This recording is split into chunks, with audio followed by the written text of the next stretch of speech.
All right, welcome to the Bad Parents Podcast. My name is Johnny Garbutt. I'm going to go next as Ryan Parker. I'm Shauna Whalen. And this is the Bad Parents Podcast.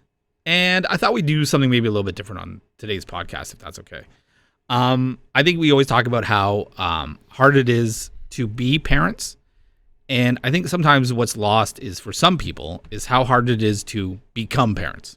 And I know that you guys had the old kids the old natural way, where you guys just had sexual intercourse. First drank, then sexual intercourse. Yes. No? Yeah. No, I don't. I think I was sober. Weird. So I heard that you only can have girls when you're sober. I assumed boys were always drunkies. So Sarah and I had our children via IVF. And if you're going through IVF, it can be a long road to go down. For some people, it's extremely successful, and so for some people, it's not overly successful, and it's hard. And so, I want to tell a story about how interesting life can be. And so, in 2017, actually, let me go back a little bit more because you need to know this about the story. Everybody's roads to parenthood, if that is what you choose to do, it can be different. And I thought I was going down one road, and that road came to a very abrupt end in 2003 when I was married to a very lovely woman by the name of Andrea, who unfortunately passed away to metastatic breast cancer that spread to her brain. And all the talk of having children and being parents kind of like ended at that point. I was 26 when she passed away, which, looking back, I was unbelievably immature and not ready to have children at that time. So it was probably a good thing that we didn't. And then I got remarried in 2016 to my wife now, Sarah, who is amazing. And so when we got married, I let her know that I was always told that it would be very difficult for me to have children because of something that happened to me when I was born. And full disclosure, and this is going out on the internet, so it'll be out there. I am not looking. No, that's okay. No, I was born with my testicles inside of me, and they didn't in 1975 they didn't do the procedure quick enough, and there was a very good chance that maybe the sperm had passed away. Oh. Okay? So I got the that. surgery done when I was 3. Yeah. And I was told that there could be some complications. So fast forward, when Sarah and I got together, that we knew that this was going to be an issue. And in 2017, are you familiar with the Long Island medium? Oh, yeah. Teresa Caputo. Yeah, big hair speaks to the dead. Correct. Right. So, working at the radio station that we work at, we have a relationship with the venue that was presenting her in 2017. Sarah really wanted to go, and she wanted to take her cousin because her cousin wanted to speak to somebody on the other side. And she said, "Can you grab some tickets?" So I called the venue and I procured a couple of tickets and gave them to her and said, "Have a great time." Well, about 3 days before the show was about to start, Sarah's cousin backed out. She couldn't go anymore.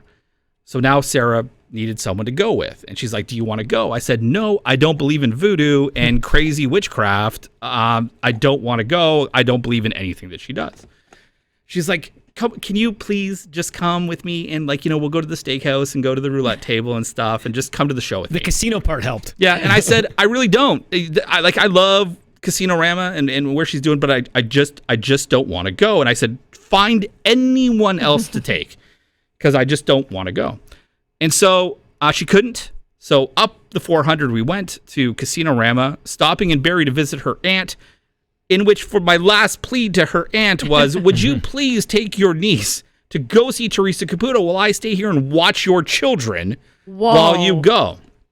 She couldn't go. So off to Casino-Rama we went to go see Teresa Caputo, the Long Island medium. So we go into the venue, and I am a massive disbeliever for what's about to take place for the next 2 hours. And as I walk by, she has a merch table where you could buy Teresa Caputo books and t-shirts and hoodies and all these things. And I'm like, "Sarah, she's selling merch. It's how legit is this is a show, right? She's here to make money." And I'm like, can we get out early? Like, can we just does she have an intermission that we don't have to come back for? So we walk into the casino event area. And if you've ever been, it's like a big stage, and they have a big screen on the stage, and then 2 side screens where you can see bands or whoever it is. But because it's just her, there's just these 3 massive screens and a camera person that follows her around. But on the screen it says, just so you know, Teresa can't get to everybody. And I'm like, no shit. This place holds like 3,000 people. Like, of course she's not going to get to everybody. So Teresa comes out, and it's her, like a producer with a mic, then a camera guy following her around. And she comes out, and it's almost like she's like a fisherman, where she's like, I feel like somebody in this area's dad died of like heart disease, and like a million hands go up. They're like, yes, like my dad's talking to you. He wants to talk to me. And there was this like unbelievable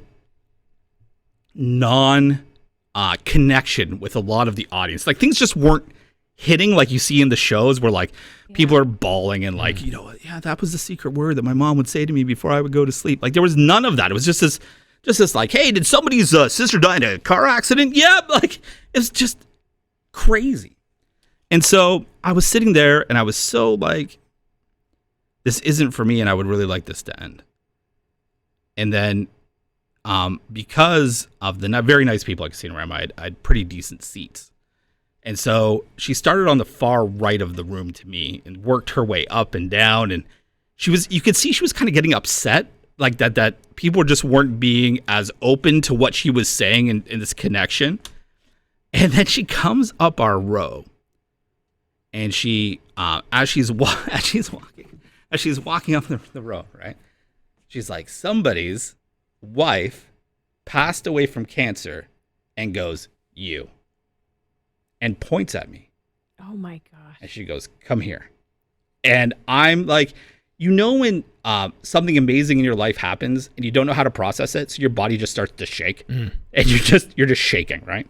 So I go out into the middle of this aisleway, and as I'm getting out, I look at the stage, and there's my fat fucking face on 3 massive screens, right? And I start to cry, like I'm crying now. And okay? And so I'm standing in the middle of this thing, and she goes, come here, you need a hug. And if anybody knows me, my form of expression is hugging. I would rather hug than anything else in the world. That's my thing. She goes, she wants to give you a hug. Oh. And so she gave me a hug, and started to almost like a sniper starts pinging off all of these things that were so unbelievably specific to Sarah, or to Andrea, and our relationship together before she passed. And I was there with Sarah, like my current wife, hearing stories about my past wife. It was so messed up. It was just such a weird thing, where Sarah knows more about the specifics of the questions that were asked than I did, because I was just in shock. Yeah. So Sarah's crying in the hallway. She said, Teresa Caputo looks at my wife and says, she wants to thank you for keeping her memory alive. And Sarah's consistently like, we need to go see her tree, or we need to talk to her sister. And she was very great like that. Okay, so it's about 15 minutes of this just like pinpoint accurate whatever. And then it's done. And I was the last one of the night. So like, the screens are on. I'm just a blubbering mess. The lights go up, and it's like show's over. Everybody's leaving. I'm shaking. Grab a shirt on your way out. I'm like, I was shaken to the core of just exactly what had happened. And I always kind of like, I think when you have somebody in your life that passes away prematurely, there's this huge like, could I have done more? And that was taken away that night. But one of the things I do remember her saying is, you're going to have 2 children.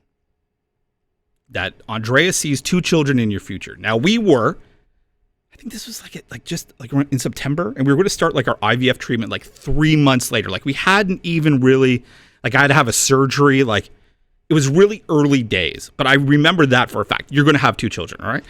So, show's over, lights are up, I'm standing there, and then all of a sudden, these people start to come around me, right? And they're like, hey, that was unbelievable. That was the craziest thing I had ever seen. And they're like, are you Johnny Garbett from Q107? And I said, yes, I am. And they're like, it was so good. Was that fake? And I said, no, because if they recognized me from the radio station, my career would be dead. Yeah. If I was a plant and I'm just like, I fed her all the lines and let's do a show, then anything that I would say on the radio would be taken as like, this guy's bullshit. And so I remember people coming up and saying, I really, really, really wanted to talk to my dad tonight or whatever, but I'm leaving here knowing that what I saw here tonight was amazing. And so, right, you're going to have 2 children, Teresa Caputo. Sarah and I start going through our IVF treatment. If you had to do it, there's like needles and stuff and the first one took, and that was Olivia.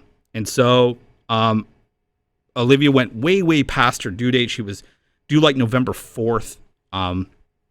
And Sarah had to be induced. And so we went into the hospital at like 7:30 in the morning, November 19th, 2018. And so I know that for some people, especially the first baby, it could be a while because your body is not used to, passing a football through your vagina. So you kind of lose track of time. It's just a massive blur. And then I knew it was late. I knew it was like it was nighttime and like everything. And eventually, with the good people at the hospital, Olivia did come out, and I looked at the time, and it was 12:20, November 20th, 2018. My wife passed away November 20th, 2003. So Teresa Caputo said, I'm talking to your wife up there that you're going to have 2 children that was born on her death date. 3 weeks past the due date. And I'm like, this is nuts. Like, this is so mind-blowing that it's crazy. So, like, Andrea made the worst day of my life the best day of my life. And I'm like, that's insane. That's crazy. So Sarah talks me into having 2. And the second time we tried didn't work. There was a lot of stress and whatnot, and it didn't work. The third one did work, and it was Jack. And I'm like, let's see how this works. Because it just so happened that when you do the eggs and stuff, you can't really figure it out. But he was also now supposed to be born in November. And I'm like, if Jack is fucking born November 20th, 2020, I submit to the people. I submit to everything. I am your whatever. So Jack is born November 18th, 2020. And I'm like, I was really looking for the connection. I was looking for like, what's the what's the sign from Andrea that this was, whatever, to the Teresa Caputo, you're going to have 2. Here's 2. Olivia's born on my wife's death date. What is it? It was about 3 months later that I sat back and it hit me. Jack was born November 18th, 2020. Nope, Olivia was born November 20th, 2018. It's the same date reversed. Wow. That's weird. The same date reversed. And I'll never forget that. And for people who have these unbelievable plans of how parenting should go, and if you are in the IVF world, it's hard, and it can be very devastating, especially around this time, or around the holidays. I would think so, yeah. And so, I really didn't want to believe in Teresa Caputo, but now I'd like to announce that I am the head of her fan club. And I now work for Teresa Caputo. The only thing I wish in that entire story is that Teresa Caputo said to you, you're going to have 6 kids. I know. So you get less sleep. Yeah. And the crazy, it's the greatest story I could ever tell. And I feel that on this podcast, we talk about what it's like to be a parent, but sometimes becoming the parent is part of the journey as well. And that's my story. And it's a very unique story. And I've only ever told it publicly twice. This will be the third time. And I just, sometimes hope can be very hard thing to hold on to. And that's my story. And I hope that, that either helps people or, it's something you can hold on to know that if you are trying, hopefully it will come. Can I ask you a question about, because I know people like yourself. In fact, maybe you're the only person I know through IVF. And I was very lucky and blessed that it came pretty easily for me. Is it true, and maybe you don't know, I've heard from so many people who say, like, when you just kind of not give up on it, but when you just like take the stress away from it and maybe you turn and you're like, if it's meant to be, it's going to be, then often it turns to your favor. What you hear a lot is that somebody will have a child through IVF, and now that you have the one, you may conceive naturally the next time. Right. Because it's just, it's like all bets are off now, right? You have the one. When the one in between Olivia and Jack didn't take, there was I could have told Sarah that this wasn't going to work. She was changing jobs. There had been a lot of kind of like interesting. I'm like, this is not going to work. And with IVF, at least in Canada, it's very expensive. So like, I'm like, do you want to put this 10 grand towards something? Because it's not working. And so I have heard that. Because the other thing is, like, I think as, especially growing up in the, more of a kid in the 80s, but in the 90s when you're starting to have relations with people and stuff, you're just me and my buddies, we were paranoid. Oh, I know, right? Oh my God. Like every little bit, anything's going to get you pregnant. Everything is going to get you pregnant. You French kiss the right way, you're going to get someone pregnant. I know. You're scared out of your mind. You would never think of not using protection and all that kind of stuff. Then you realize as an adult, like, it is way harder. The stars have to be aligned. Oh, it's for crazy. That all to The come. window's so small. Oh, yeah. And so like, when I had the surgery, full disclosure, I had something called it's called a micro-Tessie surgery, and it was basically a recovery mission for sperm inside of me. And you have these little canals inside of your testicles that Picture little astronauts in there Yeah, it trying is. to find. it's like caves, right? So Yeah. you go They're in for a stuck. surgery to see They're if like those Chilean miners. exactly right. And thank God somebody sent down a rope ladder for them to get Yeah, out. they came out with little Oakleys on. That's it. And all they wanted was a Big Mac. And they're like, it's so bright out here. And so they did find some. And so it's just that's what happened to me. Okay, but can I ask another question? Because I know a few people, but when you have the struggles that we all have been talking about on 2 seasons now of this podcast, does it ever occur to you at some level that, holy shit, we paid 20 or 30 or 40 grand to live like this? And I'm not being insensitive. I just always wonder. Yeah, I get it. Yes. And I think that the last thing I want to see, it's this real sort of balance of like, how far do you go before like you just need to give up? And it's such a hard thing to do, I think, as people who want to be parents. Now, I assume that these IVF companies that we have are for profit. I don't think anybody who enjoys making money would ever tell you to stop. But if you are in there 6, 7, 8 times and it's just not going and you're just handing this money over, like, I don't know. Now, to use a financial term, the return on investment has been amazing. I've really enjoyed. I don't think I would get as much enjoyment out of spending $20,000 on anything less. Okay. Right. So it's just amazing, and I wanted people to know that because we love the joke, and I love being in here with you guys talking about what it's like to be bad parents, but the journey sometimes defines us, and that journey is special to me, and I sometimes just breaking the wall down. It's a different podcast. I love it. No, and you know what? There's little life lessons in everything. In that, I've stopped saying to married people, like, when are you going to have kids? Yes. Because I got caught once, and you're not doing it, and you're not thinking of that. You're just thinking like, oh, now you're married. When are you going to have? And I remember being embarrassed that the husband had pulled me aside, and he wasn't mad, but he's like, just so you know, please don't. Yeah. We're not. We can't, or we're struggling, or whatever. Yes. And because there's 2 things. One, I can't stand when a couple decide not to have children because they don't want children to be made feel guilty of that. I'll never understand that. Everyone chooses their own life. Absolutely. And you do hear people say like, how can you do this? It's the circle of life and blah, blah, blah. It's nothing's more fulfilling than being a parent. They're adults. They've decided they don't want to have it. And who am I to judge? I don't care. Whatever you want, you want. Yeah. But then it breaks my heart when you hear stories of people who want children and can't. I know. And I know there's other avenues. There's IVF, there's adoption. I get it. And even secondary, tertiary fertility issues. I never thought about that. I didn't know you could have one and then struggle to get pregnant the second time, the third time. Yeah. And that's sensitive too to people. And Right. you're like, when do you have the next one? And you think once they've had one, you can have kids.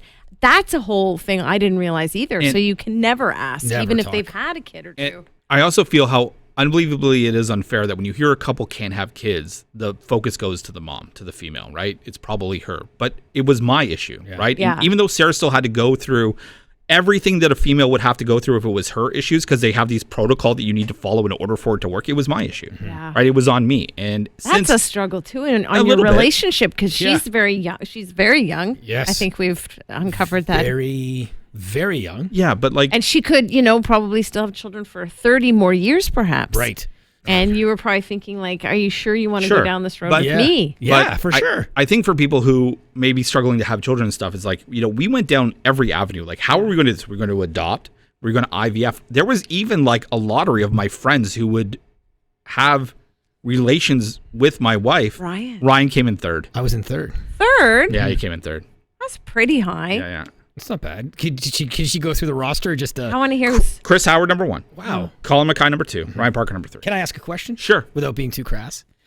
Would we make the baby the old-fashioned way? Yeah. Yes, because I wanted to say I didn't want to spend $10,000. Like I would have given you a couple $100 Right. for your time. Yeah. See, so for your baby, What? The old fashioned way? You're going to let him have a night with your wife? Oh yeah, that we did. But you talk about these crazy ideas because you're so desperate. Wow. So here's the difference. And I'll tell you, the only reason why he came in third is because of his hair.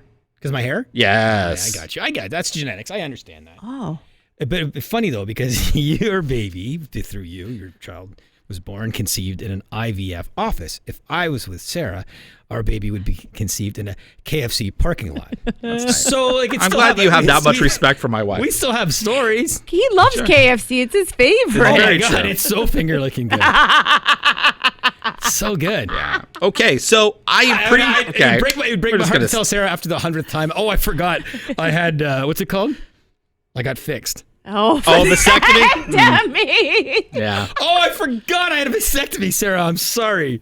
I should have remembered that after the first time. Oh my Not the 100th. God, so inappropriate. So inappropriate. But listen, this is a podcast. We also have fun. Just so you know, I would have stopped it after the 25th. just for the record, I'd be like, I feel like something's happening here.